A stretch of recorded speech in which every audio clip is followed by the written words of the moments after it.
Morning, everybody. I'm Stacy with Stacy's Organizing and Decorating for Life. I'm here to help you organize your thoughts and decorate your perspectives. So today our topic is going to be about expression and suppression of feelings and how that can manifest in either toxicity or healing. So if you like that's our topic today, please hit the like and subscribe button below. Before we get started, I have to remind you that I'm not a doctor, a psychologist, or anything like that. Did I say that twice? Oh well. Anyway, I'm not a doctor of any sorts or a scientist, but I like those things. So sometimes if I feel it helps me, I might share it to help you too. But what I am is I'm a life coach, but I'm choosing to say now a life midwife. What I do is I help people live life on life's terms, to learn to be loving and accepting of themselves and others, to bring forth more unity rather than diversity, but being able to accept ourselves and not have to be a part of a mold. I have a web page called staceyreineck.com, and on that web page there's a description of the services that I provide as a life coach, and I invite you to check that out. However, I'm not in it yet. I got, you know how it is with these web pages. I can't get in it right now. But check that out, and also feel free to look me up at Stacey Renee or Stacy's Organizing and Decorating for Life on Facebook. You know, if you give me a like and a follow, that will be fine. Or you can find me on Instagram at Stacy_Renee4Life. So anyway, those are different ways to check out what kind of information I may provide. Okay, so let's get started into our topic today. I want to welcome all of you back who watch these videos on a weekly basis first off, before I even get started. And I love you with all my heart, and there's no way that I would forget to thank you. I thank you for whatever way you contribute to this channel, whether either by, subscribing and liking and, just watching and sharing what you learn here, either verbally or, actually physically sharing it. Also, thank you all who contribute to me in this channel to support us, because I am not monetized, as I don't follow algorithms or anything like that. I'm a coach, or a life midwife, as I like to say, and I'm not a technical person. So I thank you very much for those who contribute monetarily to this channel until I get enough followers and subscribers to where I can get monetized. So thank you. We all get by with a little help from our friends. So let's get started in this topic today, because our friends have a great deal to do with this expression and suppression of our feelings and how we can either bring about toxicity or healing. First off, I want us to look back at our past. When talking to some of my clients, there was one, and we as females in the past, back when she was brought up, they were taught really, as all children were back then, male or female, to be seen and not heard. We were supposed to make our families look good, some of us in the past. And so that was, and we had to fall in line with a certain way of thinking and being to make sure that we reflected well upon our families. But we didn't really get to know our authentic selves because we weren't allowed to express. So therefore, we were suppressed in our feelings. So some people still to this day are suppressed in their feelings, and we're learning and evolving to get out of that. It was male and female alike. Males were taught not to show their feelings. So what is the biggest peeve of females? Is that they don't talk about their feelings oftentimes, but they are coming out more and more. I've seen talking about their feelings more. And that is very healing when we can talk about our feelings. However, if we're talking about our feelings with an attachment to it, sometimes we want to heal, but we want others to heal us. We want that significant partner to heal us or something like that. So when we're trying to get somebody else to heal us and we're not doing the healing work ourselves, then we tend to be projecting onto others. And this forms a toxicity. And that this toxicity actually repels people from us rather than bring them to us, but we're trying to control it at the same time. Hence, what we're striving for actually eludes us, and it creates more of an insanity and calamity in our lives. And these relationships continue to fall by the wayside the more we try to control them. So it's about learning to actually suppress our feelings to these significant partners, but maybe express ourselves to someone who could understand us and give us a different thought and perspective, or a different way of seeing things, because we keep seeing things the same until we're willing to see things differently. See, this is from the learned behavior of the past that I was just talking about. So, getting in our bodies and really understanding what our feelings are, because oftentimes we are triggered. You know, what we see with our eyes comes from much of the back of our mind. And so this is how we're receiving it and perceiving it. And so it may not be intended that way. So it's really hard to know what the truth is, especially these days, right? So I always encourage people in that case, you know, get out in nature, because we realize that while we are so small, we are also so magnificent, that it's one grain of sand, but all together they make up a whole beach. That it's one drop, but all together it makes up a ripple, makes up a wave. So that's the way that I try to promote you all, is to understand that we are all part of each other and a part of each other's healing process, and that healing should be the new normal, you know. And I think that it is becoming the new normal. So it's important to find somebody that you can process your feelings with, that you can get clear, you know, get another thought and perspective of how to see this, so that you can be in tune with your body. And getting in tune with our body is what we look at. Well, what is my fear? What is my fear? You know, and I'm asked, what is my fear? I was just asked, what is my fear, earlier this week by, you know, my sponsor, who is also a therapist too. And, you know, I had to get clear, because sometimes we get so emotionally attached to things, and we have to stop and breathe and get clear on what it is that we're actually in fear of. You know, some may be in fear of abandonment. That's a big one. And, you know, underneath that is a grief. That's a part of grief, is that fear of abandonment. So we tend to try to control things more if we're afraid that we're going to be abandoned. And these are skills that we learned as children, you know, that maybe we felt abandoned as a child, and that never has healed. And as that begins to heal, we have less of a fear of abandonment, but we have to acknowledge that, yeah, it's a fear of abandonment. But oftentimes we just know that we are in fear, and we don't know why. We don't take the time to breathe and process, what is it that I'm feeling? What is it that I'm fearing? These feelings and fears work together with our lymphatic system, with all of our systems. You know, our subconscious programming is how we perceive things.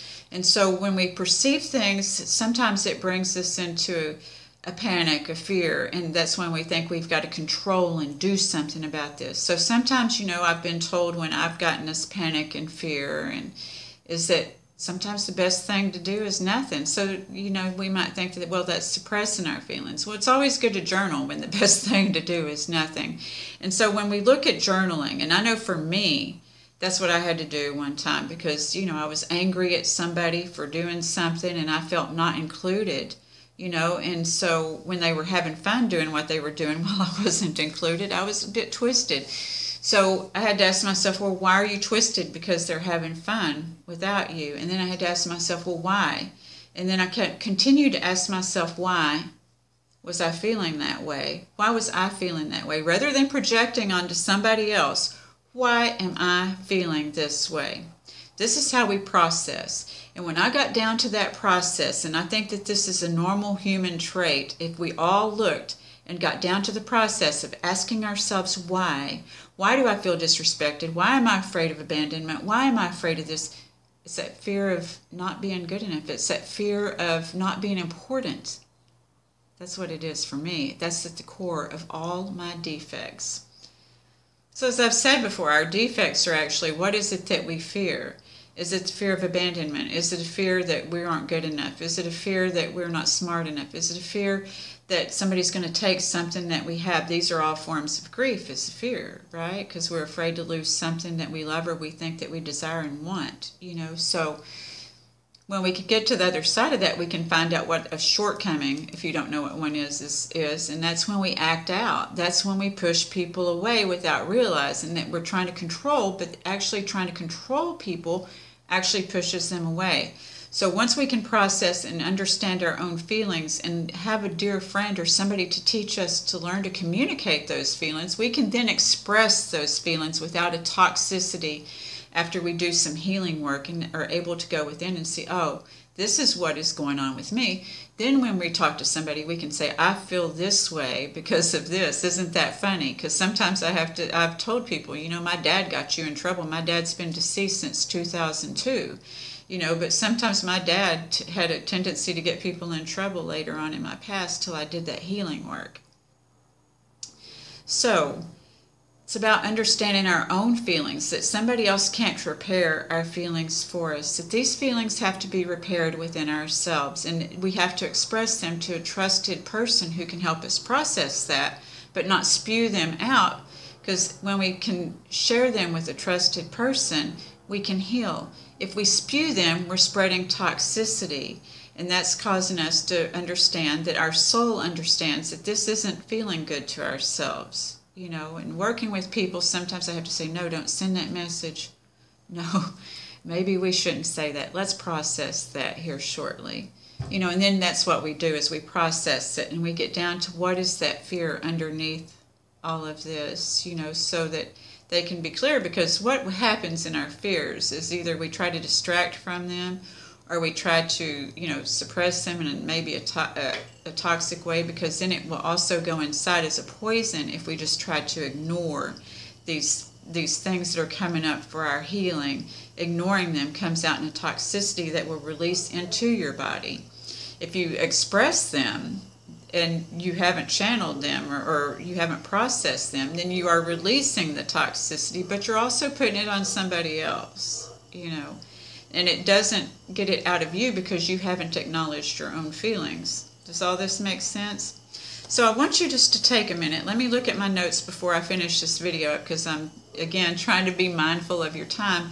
And just, I do these videos to try to bring clarity to you, to kind of connect you to your soul, so that we aren't pointing the fingers at others, but we're able to heal and grow ourselves. And then we have more acceptance and compassion of ourselves and acceptance and compassion of others, because we're able to actually sit present instead of sitting in our past fears. So when we look at our feelings, we ask, are they valid? Where do they come from? And then we take a deep breath, and are they real today? Because maybe they're not even real. I know sometimes I have perceived things, and then actually when I calmed down and I was able to talk to the person I might have had a perception with about and thought that what they said was a different way than I took it, then we were able to heal. It's being able to sit patiently, though, and not expect things to happen right now. So how these experiences will impact our feelings. Can we identify with the feeling with words? After the emotion, we can ask why, just like I said. So that's one of the big things. Okay, so we have to ask ourselves, is that true? Is that what source would have us think or be about ourselves or anyone else? So when we feel less than we are, our soul screams, you are divine, because our souls are unhappy, right? When we're having these things of not feeling good enough, these feelings of not feeling good enough, our soul's like screaming, no, you're divine, and our mind's like, no, so that's kind of like our ego, right? So when we feel more than we are from the ego, our body screams, this is mine, because we've attached to something. And really, we don't own anything, except our own feelings. We can't attach to people and expect them to stay like that. I mean, I'm not saying to detach. I'm just saying that we have to ask for harmony, and trying to find that harmony. And that means honoring ourselves and being respectful of others. So dealing with emotions on both parts and getting vulnerable.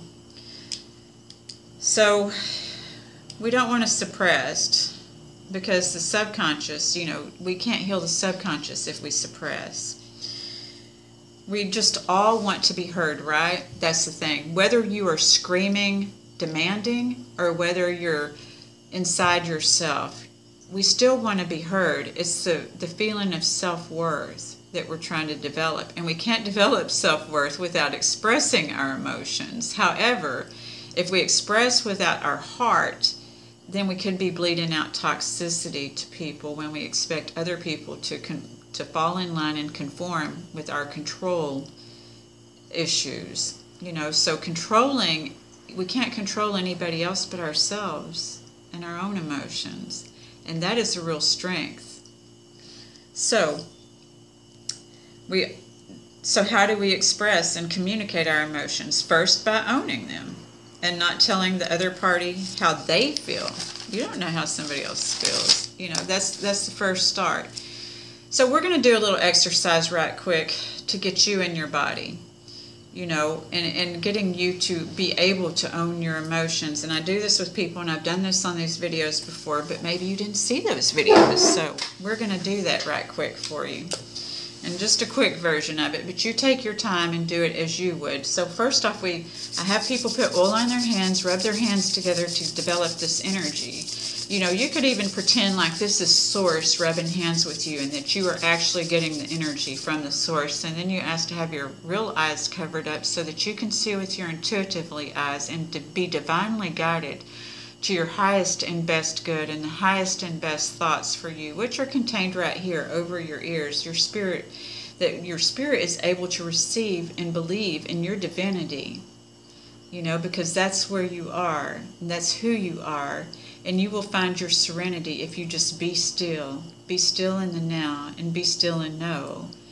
But, the reality is that we have these suppressions from our subconscious back here, which feeds into all these glands and organs and everything else. So it's important, if we love ourselves, to be mindful of what we are allowing in ourselves, cells and soul, mind, body, and soul. So back here is where that healing part comes up. Oftentimes, the first things that we see with our physical eyes come from back here in the back of our mind, that's how we're perceiving it. So if we felt less than as a child and we felt not heard, and then we tend to suppress our feelings because we don't feel like we matter. We don't feel important enough. We ask for that healing right here. So we give ourselves, that inner child, a great big hug right back here in the back of our mind, and we hold on and say, I've got you. We can actually physically hold on to that. And then when we come here, I have people take their hands like this on the back of that backbone, right there, because we've got glands all over our body that we don't even think about until we do get sick. And so in order to keep from getting sick, we can do these preventive things to get us back in our body and get in alignment. So here is where our glands are, where what we speak, what we eat, and what we hear all go through or channeled through all of this in here. So we want that to be in right and divine alignment with that harmony that I was talking about earlier. So we pray to be able to hear what we're supposed to hear, not something that's channeled through the back of our mind, but really what is actually said and not what we make up. We also pray to be able to speak. Our inner dialogue comes out as our outer dialogue. So as we heal our inner dialogue of who we really are, that we are not less than anything else, then we're going to speak that out. And then that's going to attract more people than repel people. We're not trying to control or feel less than or gain anything. So here we're able to be in alignment with our truth, with what we hear and what we speak, but also being able to be in touch with our feelings and see it differently. Through that third eye we worked on it first. Then we come to our heart, and we hold on to our heart, and we ask that our hearts be open, because it is in a time in our life where we're trying to protect ourselves from outside and inside elements. Oftentimes we're afraid to be vulnerable because we're afraid somebody will take advantage of us. But when we can get gauged in our body and ask for guidance, which will be the next chakra through our solar plexus. We're going to go down there and hold on with our solar plexus. Put our hands there. And then at the solar plexus, I explained this last night as I do the Reiki and sessions and teach people, how to guide them and to get gauged in their body, is here.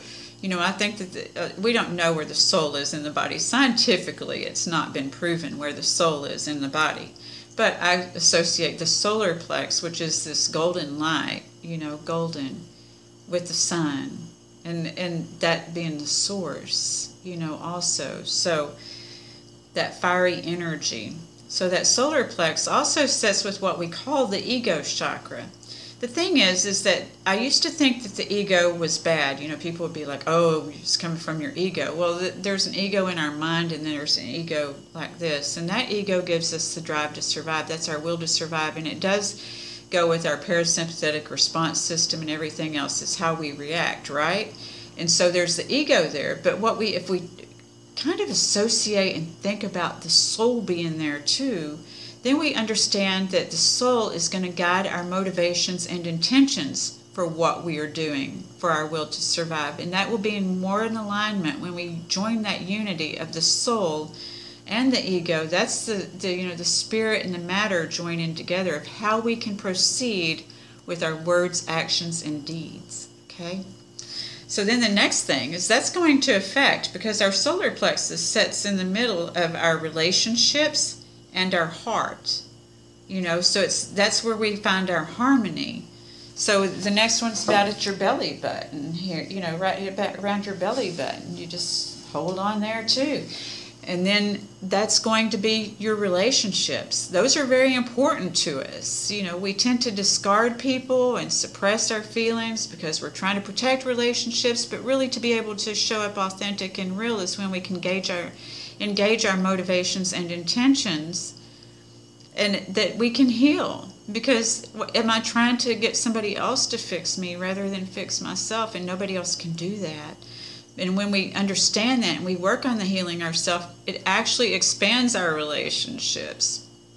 And then the next one is in your pelvic area. I kind of do a triangle here, and I'm not going to do the Michael Jackson. But anyway, is just, to acknowledge that our source comes from the earth, that we are divinely connected to the earth. It's where we end up when we die. It's, kind of maybe our birth. I don't know all of this evolution stuff like that. I'm not trying to say all of that, but I'm just saying that what we eat comes from the earth, that where we stand is the earth. And so to be in appreciation of the earth and in gratitude, of what we receive from the earth, and being grounded and knowing, because when we go out and outside into nature, like I say, we realize how small we are, but yet how magnificent we are a part of something bigger and greater than ourselves. So that's all for now. I do more stuff on my own because I do this every morning with myself, and I do a more extended version and a more thought-filled version, but that was just to get you started to be in that conscious awareness, because when you do all of this, you channel that. I just did that last night with somebody, and she felt great afterwards because she had been all in her head, and then after we finished this, she felt more expansive and a part of, and she felt a whole lot of love and freedom from that stuff in her head. So, if you would like these sessions on your own, you can feel free to contact me at staceyreineck@gmail.com or staceyreneeforlife@gmail.com. I'll put it down in the description below. Also, if you want to contribute to this channel monetarily, that's the staceyreineck@gmail.com also, and it will be down in the link below. I thank you again so much for your time, and I appreciate you, and I hope that you can, work on your healing, because we are healing mentally, physically, spiritually, emotionally, and financially. I know that things are crazy out there, and I want to help you out. So please feel free to contact me, and until next week, and if you have any ideas for topics for next week, please feel free to comment below or send me a message. Okay? All right. I wish you much love and peace, and I'll see you again next week. Happy 2022. Thank you. Bye.